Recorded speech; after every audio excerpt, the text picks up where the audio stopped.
ብናገኝ ብናጣ አብረን ያምርብናል ብናጣም ብናገኝ አሁን ያምርብናል እያለ እንግዲህ አብርሽ ከልዑል ጋር ከዛ ከነጭ ቅማል ጋር አንድ ላይ መጥተዋል ማለት ነው። ያው ነጭ ቅማል ስሙ አይቀየርም።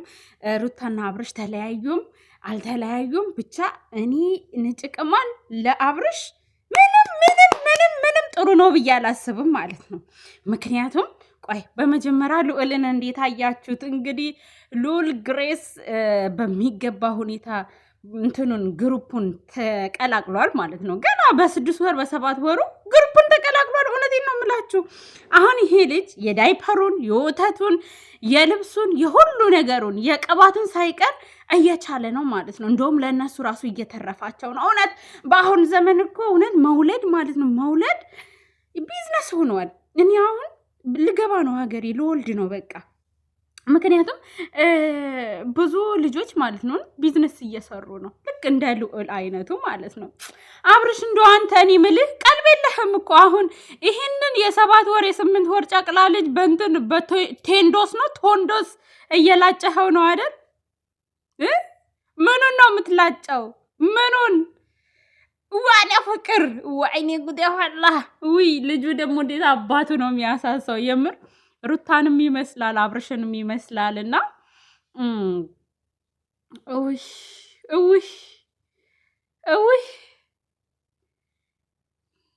ወይኔ ጉዴ ፈላ ደግሞ እንዴት በቃ ደስ እንደሚል ዝምተኛ ልጁ እውነት እንደፈለጉ ሲፈልግ ገንዳ ላይ ይወስደዋል፣ ሲፈልግ ስፖርት ቤት ይዞት ይሄዳል። ወይኔ ጉዴ ፈላ በቃ እንዴት አብርሽ እኮ እውነቴን ነው የምላችሁ አብርሽ ገራገር የሆነ ልጅ ነው በቃ ማለት ይሄ የሚያስቸግር ባህሪ የለውም። ገባችኋል? ለሚዲያው ነው እንጂ በአካል ብታዩት ሁሉ ነገር እሺ የሚል በቃ ትሁት ልጅ ነው። ሁሉ ነገር እሺ የሚል እንደውም በደግነቱ ነው ብዙ ሰዎች እየገቡ ህይወቱን የሚያበላሹበት እና ልጁም እንደራሱ በቃ ወይኔ ጉድ ይፈላ እንደ አዋቂ እኮ ነው ቁጭ በስነ ስርዓት ቁጭ ብሎ በቃ እየተቆረጠ ነው ያው አያለቅስ ምን አይል የኔ ፍቅር እንዴት አባቱ ነው የሚያምረው ደግሞ እንዴት አባቱ የጸይም ቆንጆ የሰው ልጅ ማለት ነው። መልክ ብቻ አይደለም በቃ ስነ ምግባር ልጁ አሁን ስነ ምግባር ያለው ነው የሚመስለው። እንዲሁ ዝም ብዬ ሳስበው እንደፈለጉ እንዳሸንጉሊት እኮ ነው የሚጫወቱበት። የምሬን ነው የምላችሁ። ገንዳ ይወስዱታል። አብርሽ እውነት በተለይ ይሄ ገንዳ አትውሰደው የምር በጣም ልጅ ነው። ቢያንስ 1 ዓመት 2 ዓመት ሊሞላ ይገባል። ብርድ ከነካ በጣም መጥፎ ነው። እኔ አብሳላት ብርድ ነክቷት ለአመት ለሆስፒታል ለሐኪም ቤት ነው የሄድኩት እና ቅዝቃዜ ያለበት ቦታ እንደዚህ አትወሰደው። ቢያንስ 2 ዓመት ይሙላው በስነ ስርዓት ማለት ነው። ለማንኛውም እኔ ቪዲዮ ላይ መስጥ ብዬ ቀረሁኝ። በቃ ልዑሌ እኔ ፍቅር ሊያሳብደኝ ነው። አሁን ይሄንን በልጅም ቋንቋ ቢሆን ልጄንም ቢሆን ልኬ ታስተርጉምላለች። እውነቴን ነው ልዑሌ በቃ እንዴት አባቴ እንደምወድ እኮ አታውቅም። እና ማለት ነው ደህና ናችሁ አይደለ? እንዴት ናችሁ? እኔ ደህና ነኝ እግዚአብሔር ይመስገን። ያ ልጅ ደግሞ ባይኖር እንደው ከጀርባ ሄርሜላ የምትይዘው ይሻለኝ ነበር። ያ ልጁን የያዘው ልጅ ያ ነጭ ቅማል ባይኖር ጥሩ ነበረ። አብርሽ ራስህን የሚመስል ልጅ ነው የወለድከው። እውነቴን ነው የምልህ ማለት በቃ ማያስቸግር ልጅ ዝምተኛ ልጅ። ወይኔ ጉድ ይፈላ። ልጆች እኮ በጣም ነው የሚያስቸግሩት። የኔው አሁን እብድ ናት። እብድ እንደዚህ ቁጭ ልትል እንደዚህ ስትልብኝ ራሱ መከራ ነው። እና ሎሌ ደግሞ በጣም ምርጥዬ ልጅ ነው። እግዚአብሔር ያሳድግልህ። እውነት ለመናገር እኔ እንጃ ምን እንደምልህ አላቅም። ምን እንበል አሁን ምን እንበል? ምንለው ነገር አጣን እኮ ምንለው ነገር አጣን። ደግሞ ሰማን ምን እንዳቀዳችሁ ከሄርሜላ ጋር ሰማን። እኔ አሁን ሚስጥር አላወጣም። ለምንድን ነው ሚስጥር ማወጣው? እና ሩታም ያንን ያቀዳችሁትን ነገር ሰምታ ነው እንጭርጭር እያለች ያለችው።